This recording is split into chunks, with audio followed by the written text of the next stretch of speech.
Everyone, welcome back to my YouTube channel. So ನಾನಿವತ್ತು ಹೇಳಿರೋ ಥರ ಮೂವಿಗೆ ಹೋಗ್ತಾ ಇದ್ದೀನಿ. ಮೂವಿಗೆ ಹೋಗಿ ನೋಡಿ ಅದಾದ್ಮೇಲೆ ರಿವ್ಯೂ ಕೊಡ್ತೀನಿ. ಸೊ ಇವಾಗ ಬೆಳಗ್ಗೆ ಎದ್ದು ಸ್ನಾನ ಎಲ್ಲ ಆಗಿ ತಿಂಡಿನೂ ಆಯಿತು. ಸೊ ಇವಾಗಲೇ ಲೇಟಾಗಿ ಹೋಗಿದೆ. ಸೊ ಬೇಗ ಹೊರಡೋಣ.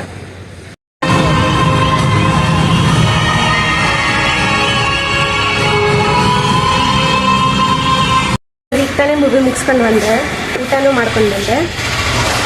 ಏನಾಯ್ತಂದ್ರೆ ಮೂವಿ ಚೆನ್ನಾಗೇ ಇದೆ, ಬಟ್ ಮೇಲೋಗಿ ಮಾತಾಡ್ತೀನಿ. ಔಟ್ಫಿಟ್ ನೋಡಿ ಗೈಸ್. ಇವಾಗ ತಾನೇ ಮನೆಗೆ ಬಂದೆ ಗೈಸ್. ಅದೇನಾಯ್ತಂದ್ರೆ ನಾವು ಮೂವಿ ಥಿಯೇಟರ್ಗೆ ಹೋದ್ವಿ. ಮೂವಿಯಲ್ಲಿ ಫುಲ್ಲು ಅಂದ್ರೆ ನೋಡ್ತಾ ಕೂತ್ಬಿಟ್ವಿ. ಆಮೇಲೆ ಊಟಕ್ಕೆ ಹೋಗಿ ಗೋಬಿ ಫ್ರೈಡ್ ರೈಸ್ ತಿಂದ್ವಿ. ಸೊ ತಿಂದಾದ್ಮೇಲೆ ಮತ್ತೆ ಬರುವಾಗ ನಾನು ರಕ್ಷಾ ಬಂಧನ ಇದೆ ನಾಳೆ ಅಂತ 2 ರಾಖಿ ತಗೊಂಡ್ ಬಂದೆ, ನನ್ನ ತಮ್ಮಂಗೆ ಮತ್ತೆ ಇನ್ನೊಬ್ರು ಅಣ್ಣಂಗೆ. ಗೈಸ್ ನೋಡಿ, ರಾಖಿ ಚೆನ್ನಾಗಿದೆ ಅಲ್ವಾ? ಸೊ ಅದೆಲ್ಲ ಮಾಡಿ ವಾಪಸ್ ಇವಾಗ ತಾನೇ ಮನೆಗೆ ರೀಚ್ ಆದೆ. ಸೊ ಅದೆಲ್ಲ ತೋರ್ಸಕ್ಕಾಗಿಲ್ಲ, ಯಾಕಂದ್ರೆ ಫ್ರೆಂಡ್ಸ್ ಇದ್ರಲ್ವಾ.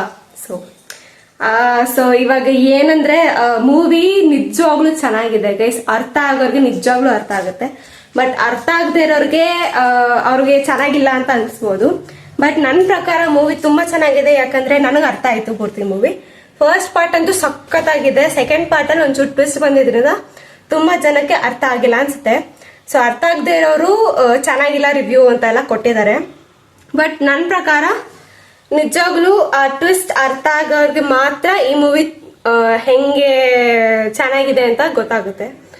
ಸೊ ಮೂವಿ ನಿಜವಾಗ್ಲೂ ಚೆನ್ನಾಗಿದೆ, ಹೋಗಿ ನೋಡಿ ಥಿಯೇಟ್ರಲ್ಲಿ. ಕನ್ನಡ ಫಿಲಮ್ ಸಪೋರ್ಟ್ ಮಾಡಿ, ಮತ್ತೆ ನಿಜವಾಗ್ಲೂ ನಿಮ್ಗೂ ಇಷ್ಟ ಆಗುತ್ತೆ. ಬಟ್ ಒಂದೇನಂದ್ರೆ ಅರ್ಥ ಮಾಡ್ಕೋಬೇಕಷ್ಟೇ.